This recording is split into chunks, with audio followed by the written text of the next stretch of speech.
here. She did the same in Barcelona. And then a lot of they did their own thing. I'm like, yes. We have just. And you're all good. So, Kept winning it. thank you. Let me know if you need anything. Yeah, we'll do, for sure. One big, one foreigner. Big Zoom statues, definitely online. I know it. Told us that. Good, how are you? Thank you. So what? See if I can get the part on. Yep. Good morning, all. Thanks for coming. Appreciate it. Hopefully, I'm loud enough for the Zoom people to hear. I don't know if we. Willing to bet you are. Yeah, I'm usually loud enough. That's you know that's normally not the issue. You are. My name is Mike Flemming. I've met many of you before, and online I can't see who's online currently, but hopefully we've met. And if not, you're going to hear some great stuff that we have BMO to offer.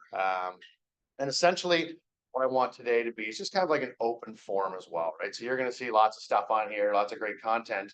But if that kind of sparks anything that you guys might have going on with deals right now, or anything, we can chat about that.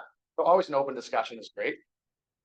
Lucky enough to have Tony Tintinelli here today. He's our head of SSG, what we call Specialized Sales Group, out of Toronto. So he's been here for town hall meetings last night, and lucky enough to have him here today. So he's got a busy day in the market, but lucky to have him here for an hour. And then my manager, VP Danny Worthington as well. So I'll just get started, and it's going to look like a long list of agenda items, but it'll be, I mean, less than an hour. I can go through it. Like I said, please ask any questions as we go through. Why me? That's the part I have to do that part, and kind of what I find separates me apart. Rate environment, always a hot topic. Trends, what I'm seeing right now.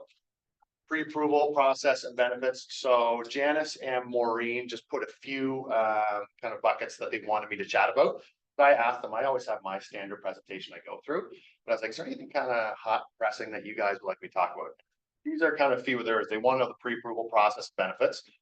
Lenders and insurers are looking for. Process, literally the process from start to finish for lenders. How long we can hold interest rates for.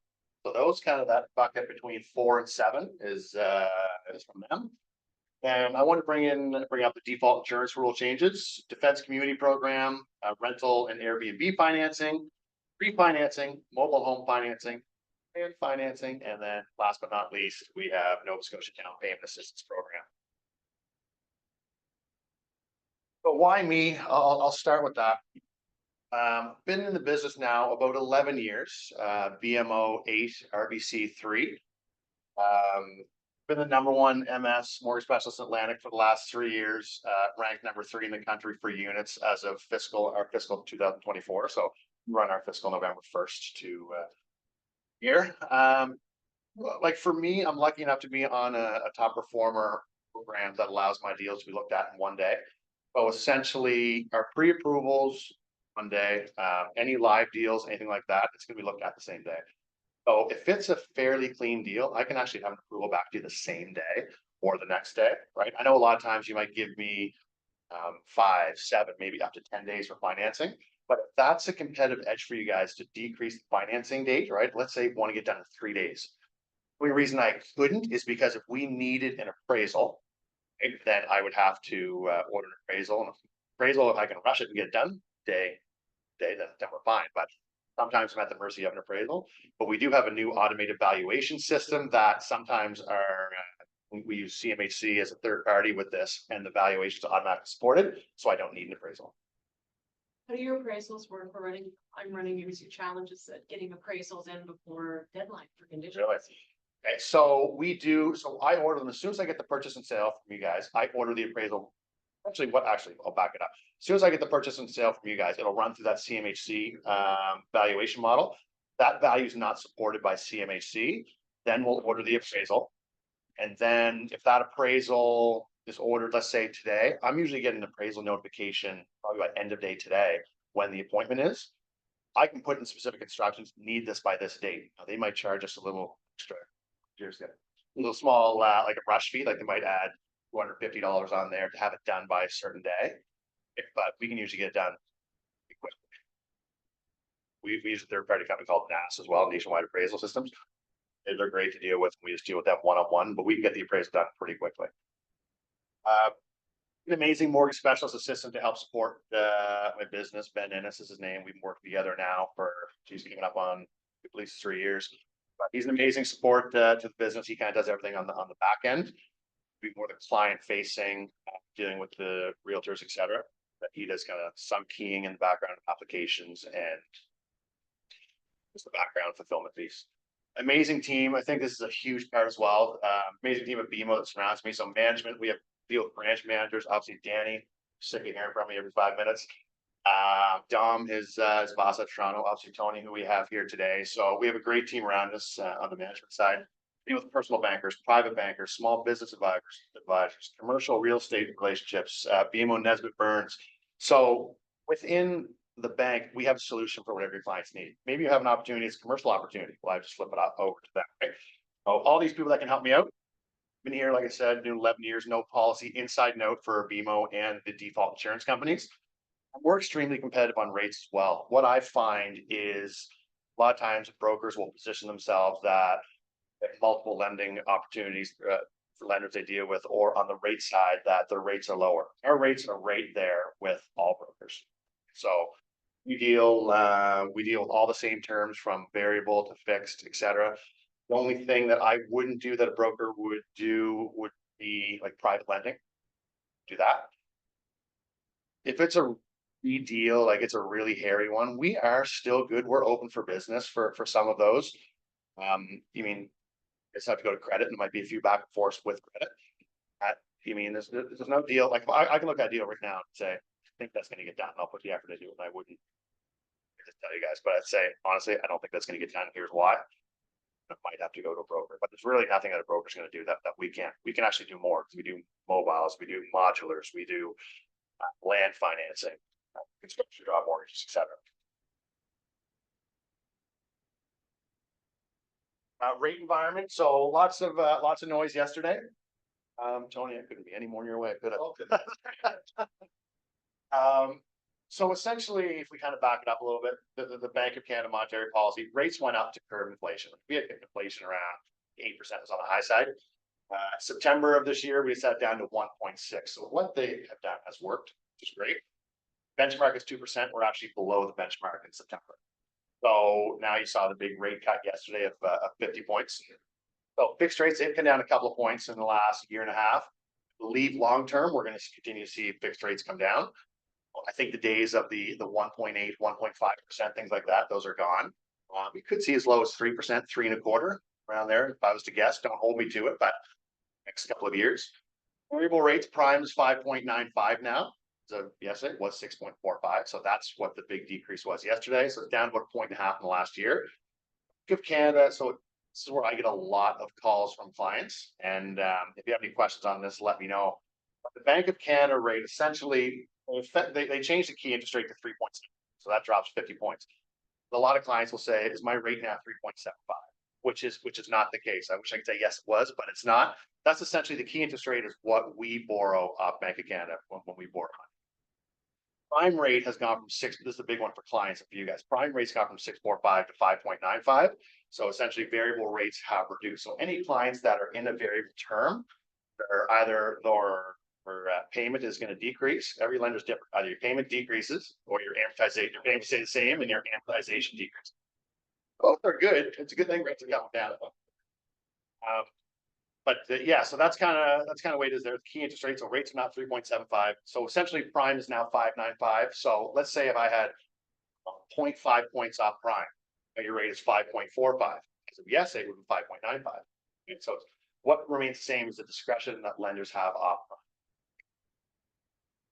Fixed rates are actually tied to bond yields. So fixed rates, it's generally going to, ideally they will flow down, similar when the Bank of Canada brings their rates down, but they're tied to bond yields, and bond yields actually have been up a little bit the past couple of days. So I've been kind of waiting for an email to see that might go up 10 points and hopefully come back down the next couple of weeks. But it's the weird thing, right? So normally it flows together, but right now it's kind of reverse because fixed rates are slightly staying flat or may even go up a little bit over the next week.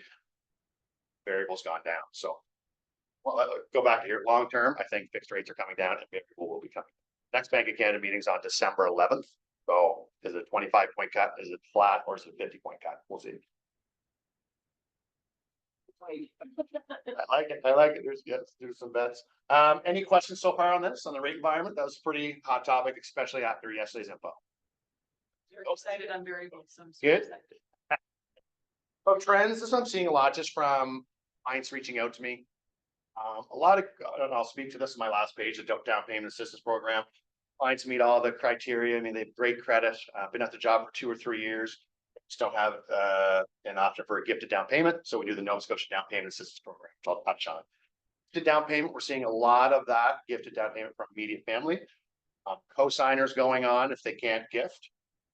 Refinancing, a piece on there as well. Land purchases and construction builds, seeing a ton of that. While home purchases and rental offset. So I have a page on that, what exactly our rental offset means and what amazing program. It's probably one of my favorite things that we do. I'll go into that a little deeper. That's kind of what we're seeing for trends. Oh, here's the first one that they wanted me to bring up. I always have the pre-approval piece in my slides anyway. The benefits of getting approved for us, for your clients, for you guys, for the lender, for everyone, it's amazing because it allows me to kind of go through the whole financing process with your clients, kind of start to finish, how everything works. Obviously, a stronger offer is going to be submitted with an approval letter. We have the longest rate hold in the market at 150 days, especially in a rate increasing environment. That's amazing for us to have that. To have the approval in place, it gives us a quicker decision to a live deal. So our pre-approvals actually go to credit. So credit might come back and ask 2 or 3 questions. So any of the mitigation that I have to do, if it's a hard deal, you mean if it's a deal that it scores 610, debt servicing is right at the max, maybe they had a bankruptcy 5 years ago, have reestablished credit since, things like that. We can get around all of that stuff now. So then when we have a live deal from you guys, just literally all I have to do for that deal is just put in the address and send it back to credit. I'm not going to ask any questions about, because we've already done all that mitigation before. If we just start from scratch, it would take me maybe 4 days or 5 days to keep going back and forth. And I have to go back to the client, but I can do all of that heavy lifting up front, and that just makes life so much easier and gets your guys' approval right away. Just to know what they can afford, their max, especially in competing situations. So I have a lot of clients that might say, okay, want $450,000 pre-approval. You guys take them out. Dream homes now $485,000 that they found. Like, oh my God, Mike only approved me for $450,000, but I love that house there. It's $485,000. So I'll always let them know, let you guys know what they can do for their max, let them know what that payment is. All driven by payment, right? They're saying, okay, their max $485,000. They're like, okay, well, my payment only goes up $31 a month. Well, I can find $31 a month somewhere in my budget to get my dream home. It has that extra bedroom. It has the neighborhood I want, right? So yeah, that's I'll always let them know their max that they can do. Questions so far? There's another one that your team mentioned. What lenders and insurers? I always put CMHC, but there's CMHC. There's also Sagen, and also Canada Guarantee. Sagen used to be Genworth. All that name. They switched over. So credit score above 600 minimum is what they're looking for. Anytime around 600, there's still going to be some pretty big mitigation that we have to do. Why did it get to 600? 600 is a hard cutoff for the default insurance companies. We look at so credit's a big thing we look at, right? So score above 600. Is there multiple inquiries over the last 6 months? So are they credit seekers? Is there missed payments, bankruptcies, consumer proposals, things like that? A lot of times, if you have a perfect client, they're going to have a score of 800 to 900. Another one they look at that I didn't put on there is utilization. So they'll look at all the revolving debt, so credit card debt, line of credit debt. So let's say that limit is $10,000. You want to ideally be below 50%. So if your limit's $10,000, be below $5,000. If you're always still making your minimum payments, but you're at $2,800 all the time, you're going to be essentially in trouble with credit score. You're like, I always make my payments, but they don't understand why the credit score is so low, and it's high utilization. Big thing we look at is debt servicing. So CMHC guidelines are 44% total debt servicing and 39% GDSR. GDSR is just the home expenses. So it's your mortgage payment, the qualifying rate. So we have to qualify your rate +2, plus property taxes, plus we use 100 for heat. Heat's a lot more than that. That's all we have to use essentially for most of the homes here. So that's 39%, and then TDS, that might add, you mean credit card payments, line of credit, vehicle, things like that. If you're not using CMHC, so let's say client has 20% down, or they're looking to refinance their current home, we can push debt servicing a little bit higher. In theory, we can go to 49.9% TDS and 44.9% TDS. Legally, we can't, or essentially set us lines at below 50. A lot of lenders will not go over 44 and 39, even conventionally. We can push it a little bit higher. That's deals down that way. The other big thing to look at is employment, right? So full-time, permanent, past probationary period. A lot of times to look at year-to-date income, make sure year-to-date matches on the salaried income. Self-employed, this is where it gets a little more tangly. Very doable, obviously, but 2 years full tax returns, notice of assessments. I usually ask for 2 years business financials as well if they're incorporated. Then trumps us is CRA. So CRA is always going to be paid for the previous year. So let's say a self-employed client owned or owes $8,000 for the previous year, to have that paid, right? For us to be able to lend. Tired, I mean, that's just T4As and deposits. Disability, like there's so many different forms of income that we use. Disability is an insurer letter plus 3 months deposits. We can use CCB now, so birth certificates and deposits. Spousal and child support, see a lot of that. So separation agreement, lining the details. So what we need to see with that is is there any spousal support being paid or received, or child support being paid or received. Variable income, we always do a 2-year average on that. That's anything from overtime to commissions, bonuses, things like that. Last thing to look at is savings, habits, and fallbacks. But depending on life stage, I mean, if you're 20 years old, might be tough to have a lot in investments or savings. If you've been working your whole life and you're 50, 55, whatever it might be, 45, and there's nothing, they may ask questions as to where they're renting, there's no fallback there, what happened? And a lot of times it's easily mitigatable for us. Working thing mitigatable. I'm making it up. We can get around that, but it's just a lot of times I'll have to have that client conversation. I'll kind of get ahead of it and say, okay, so what happened here? And they might say, I lent my family $100,000 for X, or whatever it might be, but a little more of a deep dive I have to do. So that's the only time age really comes into it, otherwise, other than being retired with no income coming in. Yeah, so like we don't age discriminate at all. For like I could do a mortgage right now for 75, 77-year-old, no problem purchasing. I could do a 30-year amortization on it. Only thing that they will, a lot of times I do get that question depending on life stage. I mean, every credit option is a little bit different. Some just doesn't matter. Some will just dig right into the nitty gritty of it and say, okay, well, I was working at Irving for 30 years. I'll see. And maybe I can sometimes I said, oh, sorry, Mr. Grafser, Mrs. Grafser, I just didn't put the assets in. At that point, I might have missed that. Sometimes I'll have to go back to the client and just ask that question. And there's usually a answer to that. But yeah, we can do no age discrimination with us on our side at all, except for credit or insurance. I believe might be over the age of 70 or but yeah. So for insurances on the mortgage, so the mortgage is not a problem, but the insurance is on the mortgage. There is an age. And then we can just get your home insurance. Oh yes, of course. Process from start to finish. So this is one that Maureen wanted me to put in as well, that she gets a lot of questions on. So a lot of this might seem be obvious to you, but I just kind of laid it out. So anyone who's kind of new to the business, or just needs a refresher, right? This kind of lays out just kind of point by point how it works on my end. So lead comes from the realtor. So usually I have an email introduction that's done. From that, I'll reply back right away. I'll have a discovery call with the client. So I'll set up a time to call them. And I'll send an application. The discovery call for me is really about income. That's the biggest thing I need to understand. Borrowers is what to ask for on the income side. So I have to understand how their income works. Then what I'll do once I receive all the docs back, I'll do the complete pre-approval. Outlines, essentially, like I said, credit reviews that. So if there are any issues, it's going to help me get a yes quicker on pre-approval. If it's a live deal, then I just go right to a live deal and you kind of bypass number 4, pre-approval letter to realtor. It's a pre-approval, and I'll send you guys that letter right away, let you know what they can purchase for. Obviously, the home search with you guys begins. From that, once you guys have your home picked out, the purchase and sale signed, send that along to me with the listing cut and property taxes. So I send a credit really that day for approval, and hopefully have approval that day. As mentioned earlier, if it's 20% down or more, I'm gonna order an appraisal.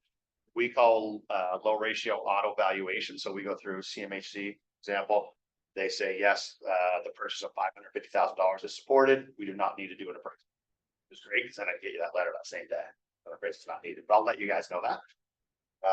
Then we get the approval from credit, I send the letter to you guys. I'll link you with my associate Ben, who I mentioned earlier, and he'll actually be the one who emails you the approval letter, and then I'll link him in with the client, because at this point, I've been the only one dealing with the client. I'll let them know, start that, I will link them in with my associate Ben. But then Ben kind of finishes the back end, things like who's your lawyer gonna be, what accounts the mortgage coming out of, just some other things, small things like that. And then he works with the back end team to get mortgage instructions out. And my goal is to get it for 10 days before closing. If it's a quick close, like if you have a deal closing 5th, first, we can still get a deal done November 1st. Send me right now. Instructions might be 2 or 3 days in advance, so that would be my normal standard rule of 10. Exceptions to the rule if we get a quick closing. It's kind of the process. You guys have any questions on that? How it kind of flows from finding us like triggers and non-triggers for the appraisal? You just did one, Gabby. And like, I was surprised to not see an appraisal triggered, I don't think. So that, can you remind me where the truck was? The construction of Housedale, or like, So new, cause yeah, so that did not trigger an appraisal? my knowledge. Yeah, no, that one did not, you're right. So anything new construction like Elmsdale, like we have, those CMHC has a lot of data.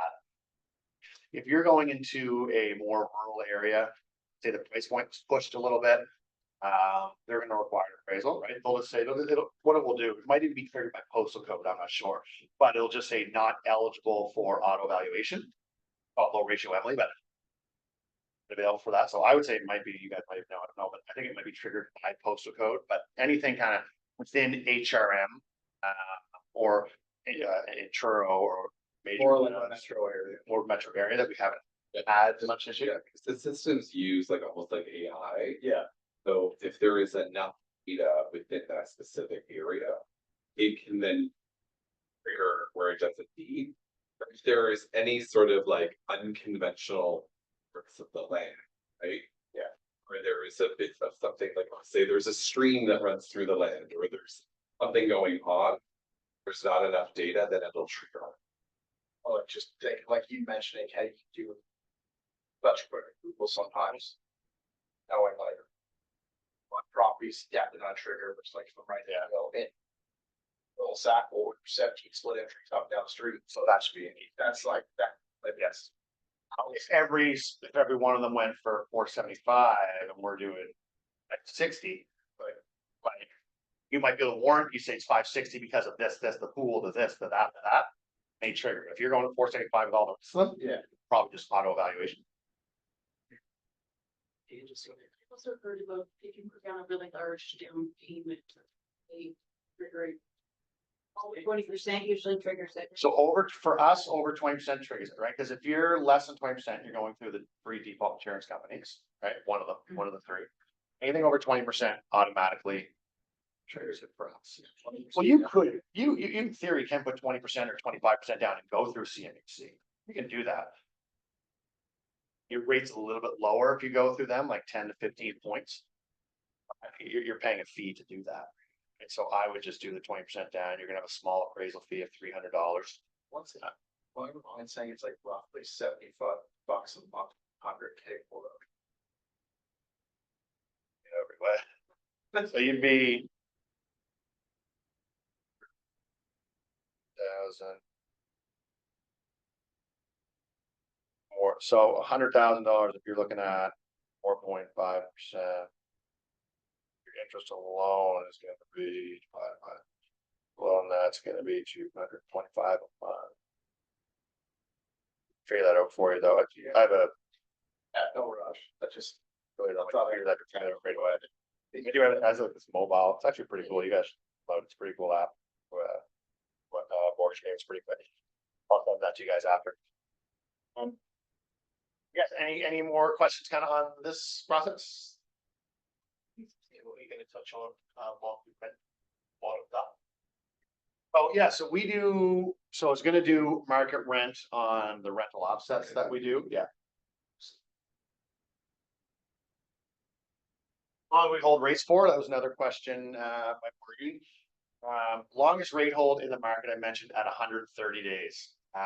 Can only hold fixed, we can't hold variable rates, so we can't hold that discretion, prime.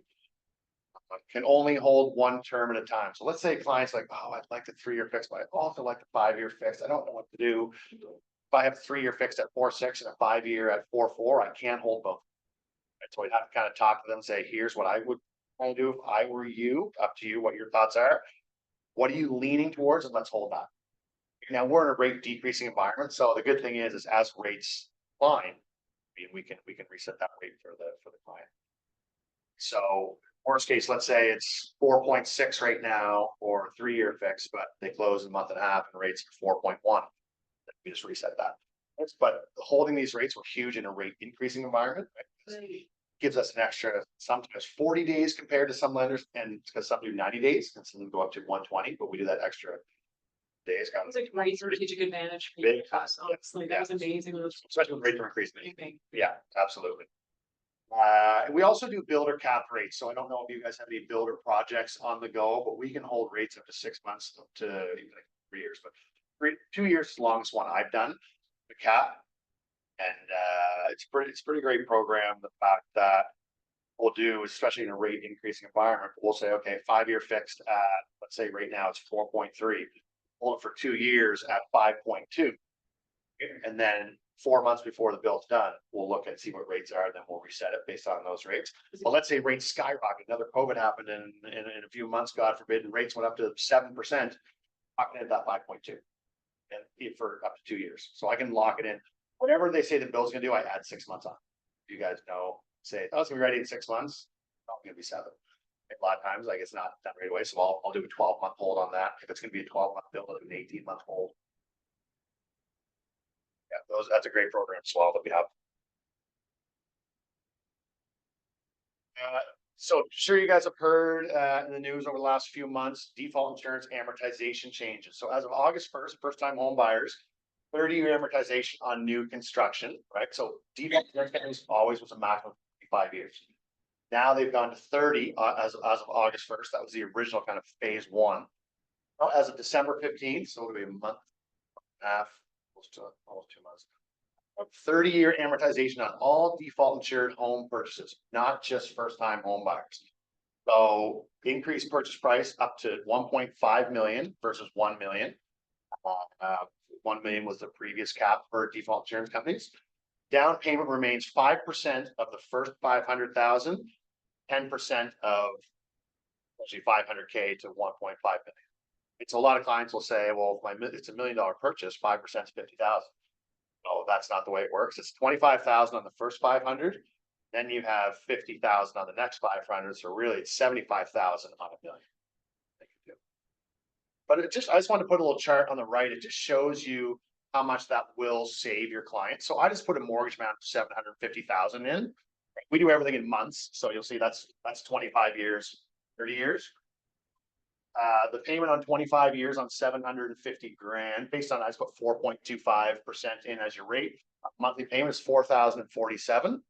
Right now, with these new rules coming out December 15th, going to 30 years to 3,673. I'll call that, I don't know, almost $400 of relief there per month.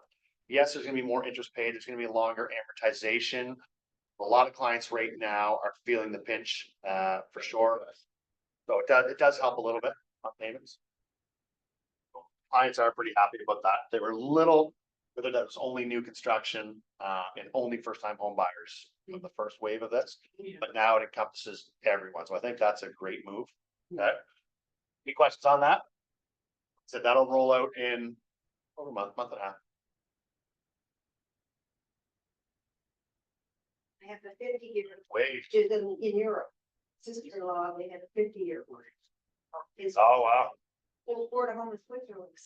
When I first started, it was 40 years, 0 down. A lot's changed. So I'm always going to do the D&D piece. You always hear me kind of talk about this. This is big chunk of my business. Essentially, this is a federal government program. It's with D&D, RCMP, Coast Guard, and Navy. It essentially on my side, where I just do mortgages, I'll do one other page here in a minute that shows the everyday overall package that we offer to personal bankers. But for me, the big part is obviously lower mortgage rates. I mean, we're usually about 20 points lower than what's going on in the market for these clients on default insured and conventional, so more or less than 20% down. Just for purchases, it's refinances, mortgage switches as well. And the other big piece that we cover is the penalty. Right? So this is a big part. The fact that if a client is being moved from Halifax to Ottawa, we do have a penalty of $6,000. We will cover that for them. If they're not buying again, we will cover that for them. If they are purchasing again, we're going to look at two options for them. We're either going to port their mortgage over, or we're going to pay the penalty for them. So regardless, the client's going to be protected where there's going to be no penalty for them. It all depends what the current rate environment is, what they have for rate, what rates are, what they have for current rate on their home, what rates are at currently when they purchase. We'll see if it makes sense to break the penalty or break the mortgage, pay the penalty, or do a straight port. If someone has 0.2% right now and they're moving to Ottawa, they have 2 years left in the term, pay a $5,000 penalty and put them into 4.5%. We're going to keep at the 2.2. The other side, they have 6%, and right now we have 4.2% available. Then we pay the penalty and get the lower mortgage rate. So really, really beneficial program. This is also for retirees as well. Just active, so retired, the RCMP right down the line. Really good program on the mortgage side. Then just the everyday banking side. I'm not a personal banker, but I always say I know enough to be dangerous about this stuff. But on the mortgage side, that's what I focus on. I have free banking as well. Like banking when I first started per month was like $99. It's $9.99, $10.99, $11.99. It just keeps creeping up, right? So you can have up to 20 accounts. So let's say Mr. or Mrs. is with D&D. They can have 20 accounts as long as one of those accounts are joined. Mr. or Mrs. can have another 20 or 20 accounts. So it's amazing what we can do there. Line of credit, prime plus 1.25. There's no fee MasterCards as well. It's just a great overall program for these clients in this federal defense community to be a part of. Everything from mortgages to any other borrowing that they have. So just please keep me in mind all of this, but especially with these programs, because it's going to look really good on you guys that you save them 20 points or 25 points on their mortgage. You save them $36 a month in bank fees. They might have $20,000 on line of credit at 11%, and we can get it to them at 7%, saving them another $106 a month. Great. That's all from you guys. Literally sending my name. I think you should have a second look. I know you're pre-approved through TD. You did that 2 months ago. Rates have changed in the last 2 months. A lot of times clients might say, well, I don't want to do another credit check. You see 4 to 5 credit checks a year for clients. That's normal. It's worth it. You're spending $300,000, $400,000, $600,000. One more credit check to save you hundreds of dollars a month is definitely worth it. So, and like I said, it just looks great on you guys to help your clients save that.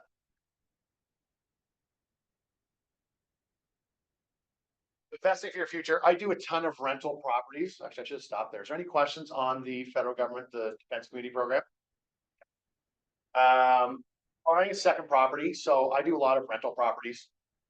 One misconception we see all the time is if a client wants to buy a second home, be a cottage, we can do it up to 5% down. Everybody's version of what a cottage is a little bit different. I've seen everything from little cabins to cottage. I've seen everything in between. It's a great program through Sagen. If you are looking to buy a cottage, and everybody's cottage varies, like I said, you can do, if it's essentially the way I look at it, if it's a year-round cabin, heat source, always have access to it. You're down there every weekend, all throughout the year, not just a summer place. You can do 5% down on that. 1% down is truly you're draining the pipes in October. You're only down there seasonally. It's a small little spot in rural area. We'll probably still do 10% down on that, but still, a lot of clients think you need a minimum of 20% down. But you don't. You can do it 10% down. That's through Sagen. Investment properties, so maximum 80% loan to value. What that means is we will lend 80%, client puts in 20%. You can't buy an investment property for less than 20% down, unless it's a duplex, a triplex, or a fourplex, and you live in one of these. As a single unit, you're gonna be 5% down. But let's say you want to do it by duplex, you live on one side, you know the other, do that at 5% down.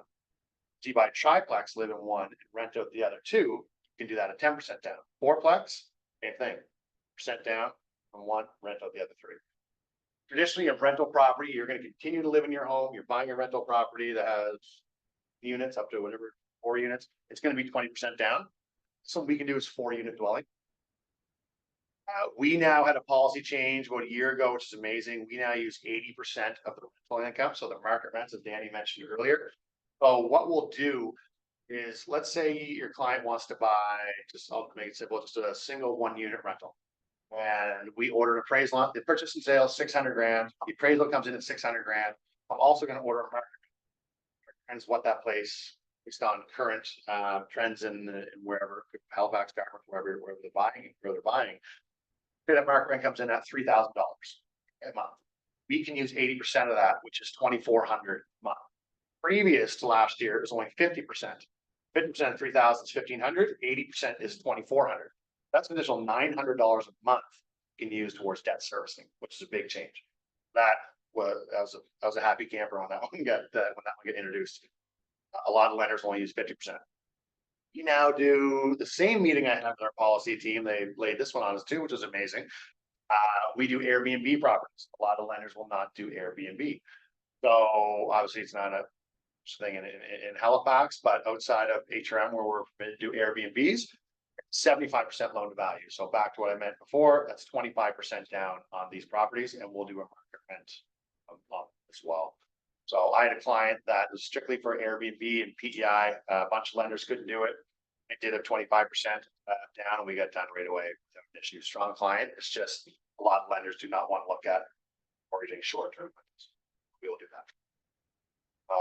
Rental. So I have the next one. This is kind of my favorite thing that I like to do. It's the rental offsets that I'll show. So what this means is I do a lot of first-time home buyers with realtors. So let's say a client purchases a home 3 years ago, okay, and it's their owner-occupied home. They bought it for 5% down through CMHC.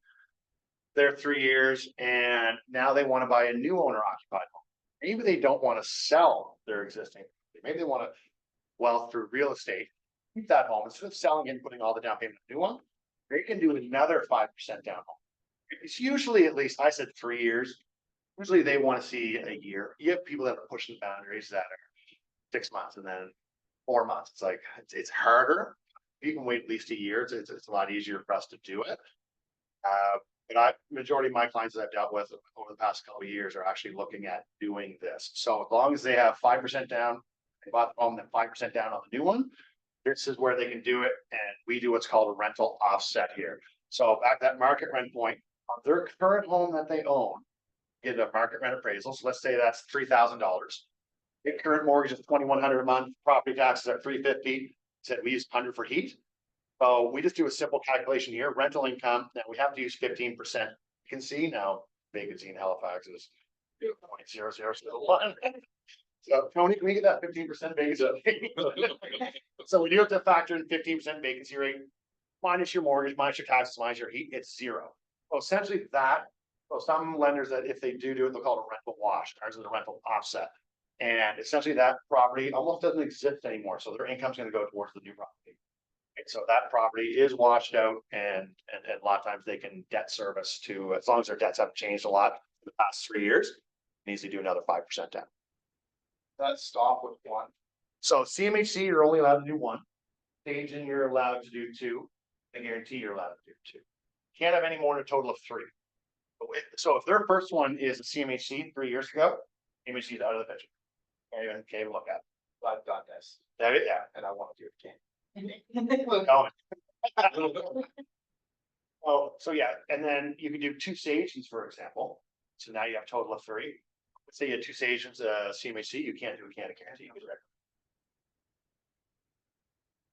But we can easily call the first mat First national. First National, yeah, so we can easily call for you. Then we'll just say, okay, Mr. and Mrs. Client have their insurance with you. They'll say client's name, client's address, and we, yeah. It's done 3 years ago. Here's they have everything. Here's your rate, here's your amortization, your CMHC reference number. So I know I can't do anything about that. Then I know if you only have one home, I know if you're stage because you haven't done anything to stage yet. And if you so let's say this home, they refinance it. Right? So let's say they refinance that home, they want to keep it and take equity out for the new purchase. Well, that CMHC is gone. That's been removed. So refinance it, that's gone. I did that. Okay, so now it's not. So let's say you bought 5% down 3 years ago. You refinanced it a year ago for whatever it might be. Well, it's no longer CMHC. Now you could do CMHC. Refinance essentially breaks the relationship.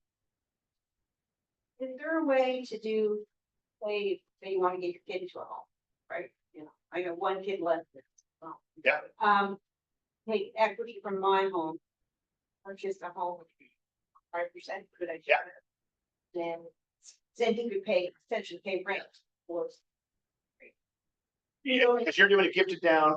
Are you going on title or not going on title? I would go on, I would buy it, go on. Yeah, so you can buy it. You can buy it as a family home. Yeah, for your son's gonna live there.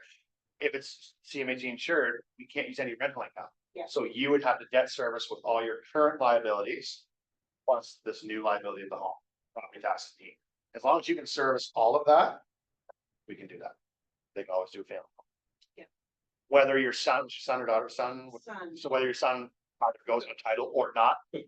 So Son- he's, girlfriend's not working, he's not getting a house until she's. Yeah. So if your son wants to go on, he can. Okay. And then, so if, Everybody, now that's Kate. and if it just goes in your name, we can add someone onto that. Now the branch can help me with that. Just add your son onto that down the road if you wanted to. Yeah.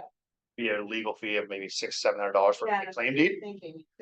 So with regards to, now this is maybe just rumor at this point, but I heard something about, and I'm gonna get it wrong, but. I heard something about 4 times buyer power, like you can only purchase up to 4 times what your income is in order to get. Starting January, are you familiar? Oh, so that is a regulatory piece that Yep. hasn't really come into, For January, so it's been it good. is not officially Okay, come in.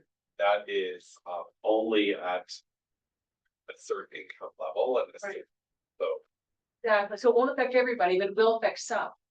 this is if you are, have 6 homes that you're looking to do different things. Yeah, so if you're an investor, this is why I'm bringing it up now, is because if you are somebody who does rental investment, this could affect you. Yeah. The regulator actually hasn't actually said it's coming. Right. It hasn't been clear- Yeah. Hasn't been clear on how. it works. Yeah, there's a lot of. Yeah. Yeah, Yeah, nuance. and a lot of it is not necessarily going to be on the actual serve, it's going to be on how many of those clients the bank select. Interesting. Yeah, so it's not really a So you rule. can shop it out. Yes. Let's do, Yeah. oh, okay, Yeah. all right, well, that's. It's that more of might- it's more of your portfolio as an institution, Right, because, to Mike's earlier comment, when we start pushing up to 49 and 50% TDSR and 46 GDSR, you're only the regulator is saying you can only have so many, the percentage of your total mortgage book, only so many clients fit into that category, and that will be different based on the institution. right, sometimes the risk issue. Yeah, it's not really a consumer piece. Okay, no, that's good to know. Yeah. Thank you. Is there any limitation to that by property type, like is condo fine? Oh, she's not got it. Can it be more than 3 years? Like what if it's 5 years? Oh, yeah. I just use 3 years as an example. Okay. so Yeah. more than- Less than 6 months, they'll start to scratch their head a little bit like client, because a lot of clients will take advantage of this and keep trying to get rentals at 5% down. And so. Anything less than 6 months, I mean, it does happen. Clients moved in, they hate the neighborhood for whatever reason, right? And they want to move out. We do see that, but anything less than 6 months, they do push back a little bit, but. We can go over that very quickly. Mobiles, we've always done mobiles. I do a lot of mobile business now. We were just way out of market on rates. I mean, RBC was always around 3.5%, and then we'd be like 9%. So Yeah. if I got a lead, I just be like, you can't do it. Just talk to your local RBC rep or the union, just because we were. We recently, almost a couple of years ago now, rated the market on rates. It's amazing. So you have any clients that are looking at a mobile in park on its own land, right? Lease land or on its own land, on a foundation, not a permanent foundation. Please keep us in mind. We're extremely aggressive on rates. You can pay off this mortgage at any point without a penalty, which is nice. And it's always subject to BMO and CMHC approval. So anytime you're in lease land, there is one exception, which I have on the next page, but it generally goes through CMHC. What I'd ask from you guys is send me the taxes. I usually use $100 a month for taxes in a mobile and leasehold fees. That'll really help me get it dialed in pre-approval for you guys. I've seen leasehold fees as low as still $275 to $650. Right, so that's that's almost a car payment differentially. Actually, 275. There was one outside Truro that we just got. Yeah. It's not HRM exactly, but I did see one, the highest one I've seen HRM is $650. Yeah. So I was like. Yeah, so if it would just help me because that difference of. Let's not use 275, let's use 350 as the low side, 350 to 650, that's $300. That could be the difference in $25,000 of buying power that they can do, right? They might miss out on the home if we don't know that exact number, but if you guys tell me the exact number, I can let you know the exact max they do, especially if you give me the property tax number too. So love to be in the conversation with you guys on mobiles. We are the only one that has this product. It's amazing. I do a ton of these as well. Oh, back to mobiles, whether it's on its own land or in a park, we have what's called a mobile home loan. So this is the loan to value of 75%. So if clients have 25% down payment, we can take CMHC right out of the equation. So if they're pretty strict CMHC and they're borrowing, we can be too, as all lenders are. I will find once CMHC is out of the equation, there's a little bit more flexibility there. Credit, debt servicing, things like that. So we can also, I get a lot of calls to refinance its mobiles that are right. Mobiles, as you guys know more than anyone, have shot up as well over the last 5 years. I was getting purchase sales for 90 grand, now they're 260, one for 310 the other day. Yeah. Right. Yeah. It's crazy. So just let you know, Tony, like while the parks are doing here, the Bezos just skyrocketed. So clients that let's say they bought 3 years ago at 5% down on 100,000, their mortgage now might be 80,000. Now it's worth, let's say for easy math, $200,000. Well, 75% of 200,000 is 150. Oh, there's $70,000 equity the client's gonna have there. Whether they want to do some additions to their mobile, whatever they want to do, pay off some debt. Kids' education, everybody needs money for different reasons, whatever it might be, but we can extract equity out of mobiles. Any questions on that? I feel like the ability, so when you're talking about the amortization, max amortization. Yeah, amortization, so either 15 or 20 years, it depends on the age, the condition, the location, get the appraisal back. So we kind of call it class 1, class 2, class 3, class 4. It's class 1 or class 2 for us.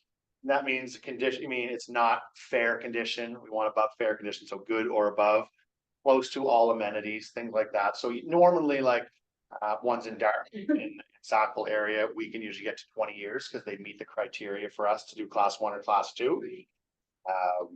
Can it go beyond that if they've done maybe 20 years is max. It doesn't matter what they've done, updated, upgraded, whatever. That's That allows us to get to that 20, not 25. okay. Oh, hand up. So this might not be a fair question to ask, but I'm looking at your competitive rates. And how competitive are you compared to RBC? So Or RBC, mobile. like we're very close to RBC, like 5-year right now insured, you're gonna be right around like 4.3, 4.35. But we're always gonna be competitive. I mean, you always see union in the mix as well, but there's no deals that I've lost based on rate on a mobile. So the biggest thing that I want to educate on is just that there is another option out there. Because it's been ingrained that it's always been RBC and credit union. And we're an amazing option for mobiles. And I don't know, I've probably done, Danny, I don't know, 30 or 40, I would say at least mobiles last year. Right? Where 5 years ago I did 0. So, and that number's increasing year over year after year, because we are becoming known for this space, which is great. Refi sets a lot too. The refi sets us apart too. No other lenders can do that. Yeah. Thank you. Or if they can't get approved through CMHC and they do have 25% down, we can not get through. If their credit score is 450 and bankruptcy a year ago, we're not going to get that through, but CMHC can be a little pickier than us. And we may be able to do it and where CMHC can't. So just another option. You just mentioned bankruptcy, correct? Oh, yeah. I mean, we deal with clients with bankruptcy. Say bankruptcy was 3 years ago, discharged 2 years ago, and they have 2 years of reestablished credit. A lot of times we can get that done. If the credit score is where we need to, they have 2 or 3 trades, line of credits, credit cards, things like that. And then we always want to know why they would pay. Could have been health issues. It could have been a separation. See it all the time, or it could have been a consumer proposal instead of bankruptcy, either or. As long as the big thing we want to see is why did it happen? What have you done the last 2 years? Right the ship, and because we want to see if we're going to lend you $300,000, we want to know that you're going to make the payment. So what do we go by? Well, you haven't missed your car payment for the last 2 years. Totally makes sense. I understand why you did claim bankruptcy. Your credit card, you have low utilization on that. Your credit line's good. Everything looks fine. But there's only 6 months or so of reestablished. It's not enough of a track record for us to see. You go. So depending Yeah. on the reason for bankruptcy, will factor to whether or not you will approve. Because a lot of times we'll see if it's a separation, for example, or an immediate health issue, we'll see credit be fine because it tells a 7-year story, right? So let's say 3 years of perfect credit, boom, it's all lumped together from like January to June of 2020, all lumped right there. You can see it tells a story. That's why, okay, well, Mr. and Mrs. was health issues January, or they got laid off work in January. As long as it's not clumsy the whole way through. A lot of times it's an isolated issue where it all happens and they have reestablished. We can get around that for sure. Many times, yeah. Yeah, so it's not the end of the world if there is bankruptcy, but that minimum rule is at least 2 years of reestablished, at least 2 or 3 trades. Dan, Yeah. have hand up again. So just that bankruptcy. Last question on it. You're talking about years and reasoning. I may or may not have had somebody that came and they were in their 50s. The last time they were bankrupt was in their 40s, but that was their 3rd time. How many strikes with bankruptcy in specific before it's a red flag for everybody? I'm assuming it was 3 from what my understanding is. I've never dealt with that. I'm just trying to think, would you guys know if it even show on the bureau? Because it only shows the last 7 years on the bureau. It's so if there's a bankruptcy in 1999 and one in 2007. If there's 3, it'll show which one. Well, It too shows the 14. okay, so yeah, then we would probably be out on that one. I would just say, pretty filled out. Yeah, yeah, that's kind of where I'm at on that one as well. That would be a tough one, yeah. Oh yeah, no, I think it's my understanding from what I heard was it was everybody's out on that one. A, B, and C for lenders. Maybe private, but We have for this group, the MHC just did credit masterclass. I've got the online, I'll share that with you. It's also around bankruptcies, consumer proposals, how long they stay, when they stay. As it costs they come. Yeah, send that out. we can all set up the team. Well, that'd be perfect. Mike, can you repeat that? I'm sure Dennis couldn't hear what Danny was saying. So yeah, so Danny was just saying that he attended a CMHC masterclass on credit. So he has the recording on that, so I'll get that sent out to you guys. I don't know, probably about an hour or so, then I'll send it out to you guys so you have it, but whenever CMHC does something, they do a great job on the educational piece. So yeah, we'll get that sent out, Danny. So you have that.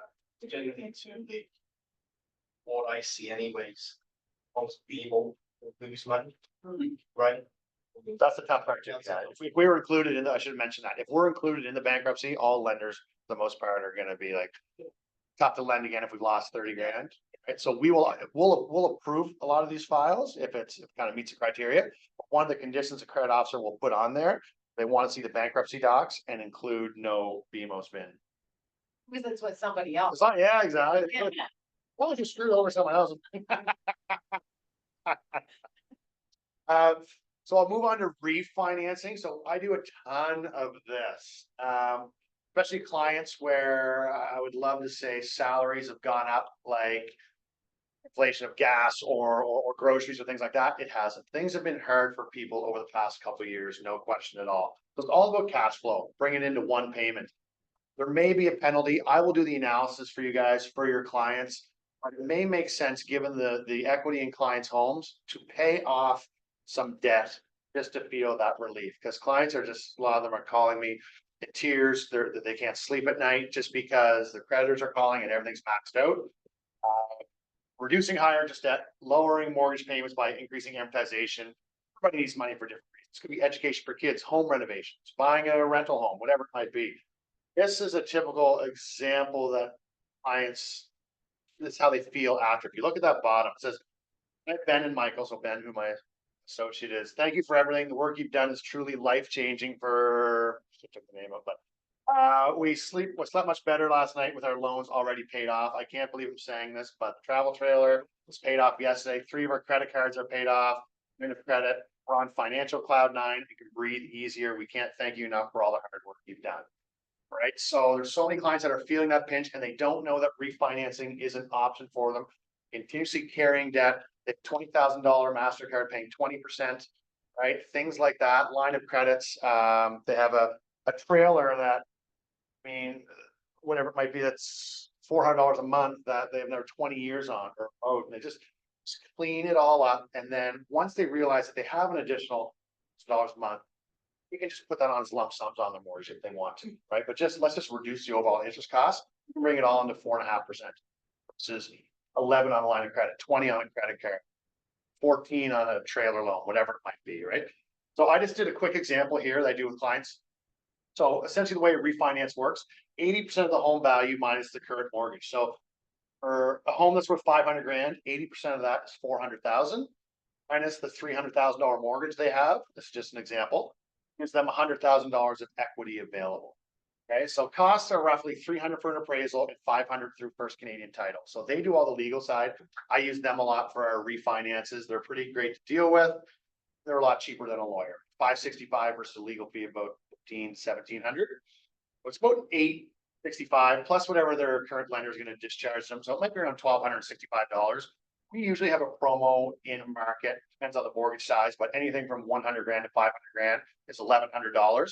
So usually pretty much covers those costs. There will sometimes be a mortgage penalty. I always say to clients, like, I'll do the analysis for them, but don't wait another 2 years. Keep paying, potentially go into bankruptcy and keep paying 20% or 25% on all these different trades. It's worth it to pay your $2,600 penalty. We'll wrap it up into the mortgage. Okay, nothing you need to pay out of pocket. Let's just get you on the right track. Oh, debt for refinance, mortgage 3,200, vehicles 900, credit lines 400. It's just their payment per month. Okay, not a balance. Credit cards 400, trailer loan 350, student loans 250. So that totals 5,500. This is what I see all the time. After refinance, with a refinance, you can take the amortization back up to 30 years if you like. So let's say client has 18 years left on their mortgage.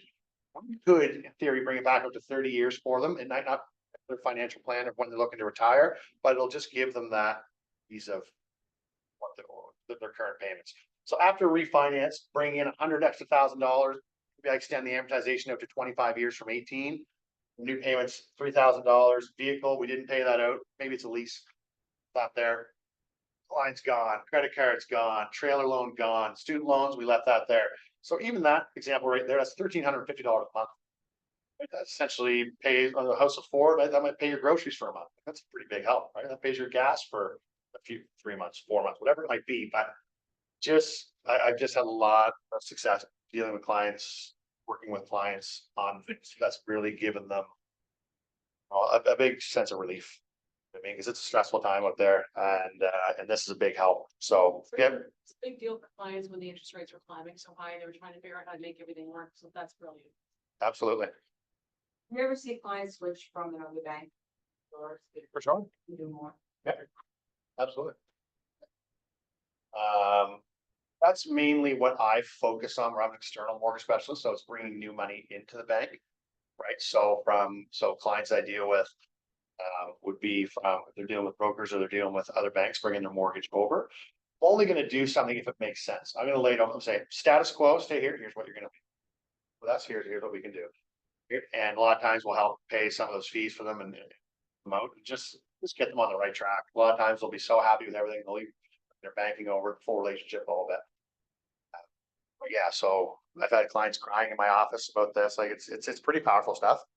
So you recommend it if any of your clients want to have a chat about it, or anyone you know wants to have a chat about it, just see if it makes sense for them. May not, and it's very well managed. So Mike, just one thing. We picked one of the, we got here was one of the cool things is when we got accepted all financial planners. With specialized sales, especially financial planners. I'm seeing a lot of these mortgage planning, Oh, yeah. right? And that's where we're at the minute. It's not just a mortgage anymore. It's mortgage planning. So we have the ability, Mike can give us advice and guidance, actually bring in financial planner and help with that planning piece. And that's one of our requests. So that right. That's great. That's a great point too. So we do work closely with financial planners, and a lot of times this might be a hard reset for a client. And then let's kind of up the next 5, 10, 15, 25, 30 years, whenever retirement is, let's build a strategy towards that.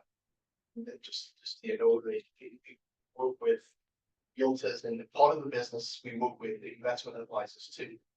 And you are seeing that we're in that affordability piece. It's not mortgage free, short term. And then we'll reassess later. But we've seen a lot of this, the refinance piece, even inside investor will just purchase for. So some people. Any questions on that? Okay. And just a couple more slides left for you guys. So land financing, not a lot of lenders will do this. Will do it. Traditionally, our policy is 35% down. Depends, we can get up to 20% down on an exception. It's on the client's strength, marketability of the land. If you have a client that even has a strong net worth, great credit, buying an oceanfront property or on a lake, I'll push for 20% down if that's what they want. If it's a rural property, the down payment takes everything they have for savings. It's probably gonna be 35% down. So that kind of ranges 35 to 20% down. That's just case by case basis, but I always start at 35. I must work my way back if we can. Always an appraisal on land. We're never going to get that auto valuation piece we're talking about earlier on land. So there's always going to be appraisal. We need to build right away. Normally clients are building within a year. We do construction mortgages as well, whether it's normally draw mortgages, whether it's self-build or through a builder. They're going to build on that land. So they want to buy it now, and the next year they're going to break it. And we'll do the construction mortgage for them. Construction mortgage that we have at the end of the day is just like a regular mortgage that pays out that land. So a lot of times this land financing is only a short-term vehicle till the construction mortgage pays it out. They want to hold it for a couple of years, they can. We'll you can't see there, but the rates are in around as like 6.5% or 6.7% approximately. They are a little bit higher on land. If you take it over 20 years, but like I said, it's only a short-term vehicle for the most part until people actually do their build. The first draw of that construction mortgage is that out. At the end of the day, you only have the one mortgage. There's no like restriction there saying that you have to build within X amount of time. You could buy it, then on for 2 years. Yeah, land is not going to depreciate in value, so yeah. The 5 drops. Up to, so we just changed our policy. We're 5 draws now, over $1 million, I believe it is. It's 8 draws, right? Over $1 million for mortgage money. It's gonna be 8 draws. Take long to get there. It's not anymore.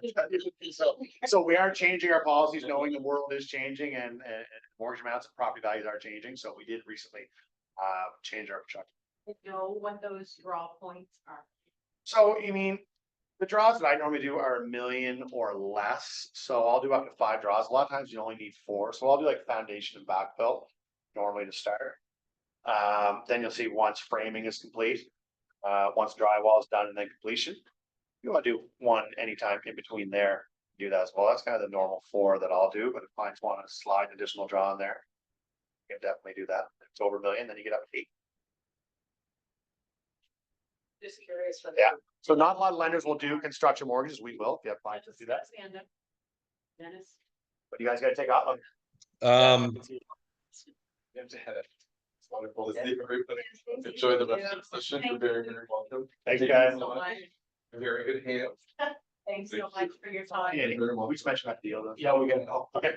Just one thing before I go, you would have seen him, Don, when management, my was actually on the call. Just wants to say thank you. Oh, the only call. Perfect. He was on the call, so really appreciate your time. Thanks, Danny. Great. Okay, see ya. Thanks. Thanks. Thank you. Any questions on land financing? It's an actual principal and interest reducing mortgage. It's not like a line of credit. Can do a line of credit on land, but it's also, yeah. Hey, Dennis. How's it going again? So this is just from my own reasoning. On there, you said don't need to build right away, can hold as long as you want. What's the actual black and white on that? And do you ever have to build? Never have to build in theory, no. Okay, so you can- I haven't had it in the fact that clients just want to buy the land and hold it and like flip it down the road. They're usually buying it with the intentions of building, and we're putting a mortgage strategy in place for building as well. But you don't have to, you can keep it as long as you want. Can Okay. you, the financing on it, and subdivide it? So you can subdivide it. Branch will do that for you. I don't do I don't do that myself, but we'll have to get another appraisal on it and make sure the value is still supported. See you later. So we have to make sure the value is still supported on it, right? So we can look at subdividing it, but Branch can help with that also with the lawyer. Yeah, I have a friend who that's how he invests in real estate. He flips land.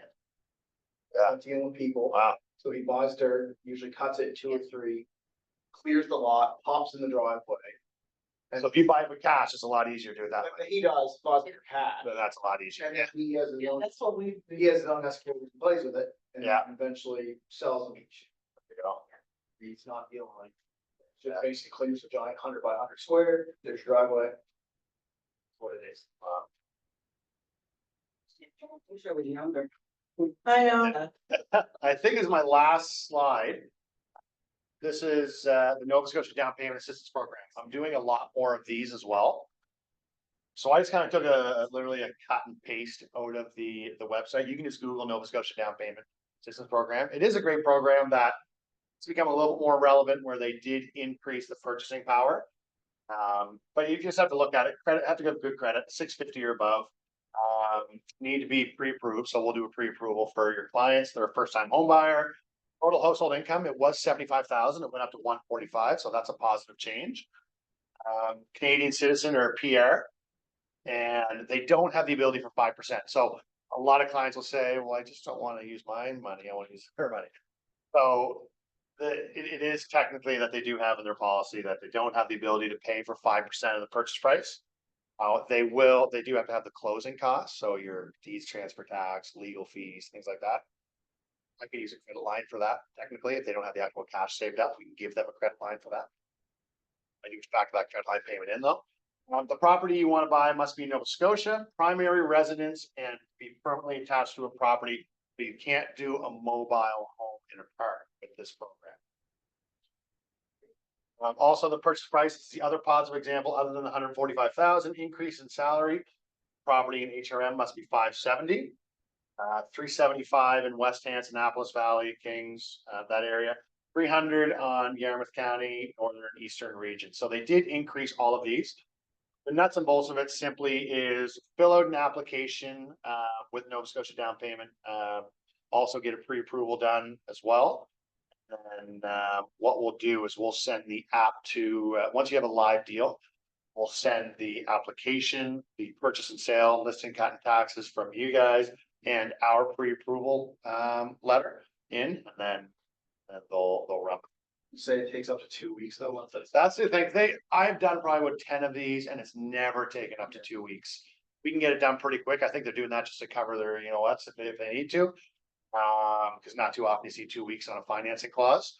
I mean, I've had it where they're back in like 3 days, right? It's pretty quick. It's a pretty slick process, to be honest with you. And it's just an interest only loan over 10 years that they have to pay back. So. Because you have a lot of great clients out there, like I said earlier, meet all the debt servicing criteria. Really great clients, just not everybody has $30,000 sitting in a hole in their pocket, right? So. It's an amazing program for them. Nephew went to a house last year. That, right? And he It thought was a pretty slick process, right? it was slick, and he thought he was never gonna be able to afford a home. So it's like. Yeah. let's do this. Exactly. So if you have any clients that kind of, generally, I'll see if they meet the other criteria. They need that. Happy to help. My last page is, if you ever have any clients that are new professionals in the medical and dental side. So they might be in their last 2 years of residency on the medical side, might have just started their medical practice or just started their dental practice. A lot of their income is going into building up the practice, hiring people, things like that. Not showing a strong income maybe for the first year. Or if they're in residency, it might be like a $75,000 salary or 70,000. We'll use a projected income for them. Okay, so we'll use, if they're like say a family doc, and we can use 225,000. If they're specialized, it's called an orthopedic surgeon, anesthesiologist, we'll use 325,000 for them. That's a great program for new professionals. BMO self-starter program, it's a stated income, so I do a fair amount of these as well. It's through Sagen, one of the default insurance companies, 10% down. So if you have a client that is in their business, let's use an electrician as an example, they're in year 3 of their business. They've only shown on their income taxes maybe $10,000 per year. I will do a stated income program saying, well, an electrician in Nova Scotia is normally going to make 90 to 95. I'm just making up a number. Let's see if Sagen accepts that number and they'll allow me to use $95,000 for the salary, even though they're only showing $10,000 each year, because they're just getting their business up. Debt servicing, I'll say this, we can push this more than any other lender, right up to 50%. A lot of them will not do that. Oh, we have a lot of flexibility there. It's pretty much it for me. I went a little bit over my time. Sorry, as I normally do. Yeah. So with they're still in school, is it only medical school or does that school qualify? Medical only. You gotta change that. I agree. I do not disagree with you one bit. Yeah. But yeah, that's. They say that, but Yeah, I know, humans. yeah, humans, exactly. So do you guys have any questions? I know it's a lot of information. That's gonna be sent out to you guys so you have it. And just the expectation there is if just maybe something resonated that, oh, I do have a client, he is RCMP or she is RCMP. We did talk about that. I'm not expecting you to, I've been doing this for 11 years, so it seems easy. If I was to step into your role and try to present, I wouldn't clue what I'm talking about. Okay, honestly. So I've been doing this as my life essentially. So if you guys have any questions, hopefully, client's looking for a mobile. Mike does those. Just all you have to do is just send the client to me. I'll take care of the rest. Or federal program, D&D, RCMP, things like that. Land, just any of the things we went through. We'll all be studying this Friday and Saturday night, but but yeah, we gotta send out to you guys. Let me know. Danny, we will send what Danny mentioned out, just that credit masterclass from CMHC. I think that'd be a good thing to watch. I actually haven't watched that either, so I'm gonna watch that. But yeah, do you guys have any other questions about what I went through, or just maybe deals that you're working on, or things you've heard, or rumors, or? Good. Great. I always have people ask me about. Yeah, and there's not a lot of options. Then when it's like, yeah, I basically have to say that like. It's a needle in a haystack to find somebody who'll finance it most times it's cash. Yeah. So some lenders will do. Yeah. It's paying out in the country, it used to be. Exactly. $5. So now, like, Scotia is one of the only other ones that will do it, and they're 50% down. So we're at least 35% down, but I'm willing, if you remember, I'm willing to push it 20% down. It's a lakefront lot, strong client, things like that. But Big difference of 15%. 15% of 100,000, 15 grand. Up to 30. Yeah. Lots of good stuff that we do. Love to be able to help you guys out. We're always competitive on rates, everything. Bring everything around really, really quick for you guys. So Oh, one question. Yeah. Is there like a limit on the dollar? Okay, so if somebody wanted to buy $1 million piece of land, sit on it, till some developer wanted it, they could. as long as it's zoned residential, there's your limit. I don't do. Now, it has to be zoned residential or be able to build a family home on it. If it's zoned commercial, use, yes. If it is zoned commercial, like if it was 5 acres in Bears Lake, I couldn't do it. Yeah. Right? But So that like, makes sense. but that goes back to my original page. I do have a team of partners with me that I'll say, okay, you want that 5 acres in Bears Lake? Here's where you're gonna talk to Mark at a commercial department. So yeah. Good. Cool. Perfect. Well, thanks for coming, guys. Appreciate it. Take some donuts home with you or coffee, whatever. Coffee, yes, so this. Like I said, there's a low fat ones. I made it. That one. Or the Tim Hortons box. So, maybe Jim Hortons box, yeah. Pretty much. Those any questions online or everyone's dropped off now or? No, thank you very much. Okay, awesome. Thanks, guys. If you're coming to Halifax, you can just bring those donuts with you. Yeah. I could send them through Zoom somehow, I would. Yeah, Yeah, Then I right. will need them. I may have a military guy for you this. Oh, perfect. Okay. But right now they're with First National, but I think they're going to switch to be. Okay. Awesome. So, Model. okay, perfect. Yeah. Especially like during transfer season, like when they're getting close, we do a lot. Like I'd say it is probably almost a third of my business. Yeah. Probably half of my business during posting season, like that June to. Next. It's just an amazing deal for them. It's just an amazing offer. So, yeah. So, Families though, my husband's retired military and you just, we're with the different, you know, honestly. yeah. You want. But you guys get all the advantages of this. Well, that's what I think. It's retired. If I didn't say that, I apologize before. No, you- But it is retired as well. Yeah. So you and your husband would get free banking, reduced line of credit rates, reduced mortgage rate. Now, if you're with, if you're with TD right now, you don't tell me anything, but if you're with TD right now and rates 2.2. Current military rate's not gonna beat that. You can ride that out, but I guess my ask would be, is when your renewal comes up, I guarantee we'll do TD. Renewals coming up in here. Is it? Well, yeah, so It will be shopping. yeah, for sure. Like, just reach out to me and it might be, like I said, I only do the mortgage side, but it might be advantageous for you to bring the whole thing over, right? Like credit cards, 0%, or not 0%, sorry, 0. Like, well, yeah, where do I sign? 0% if you had a zero balance. You know what I mean? See you, bud. Thanks out. Good seeing you. Yeah.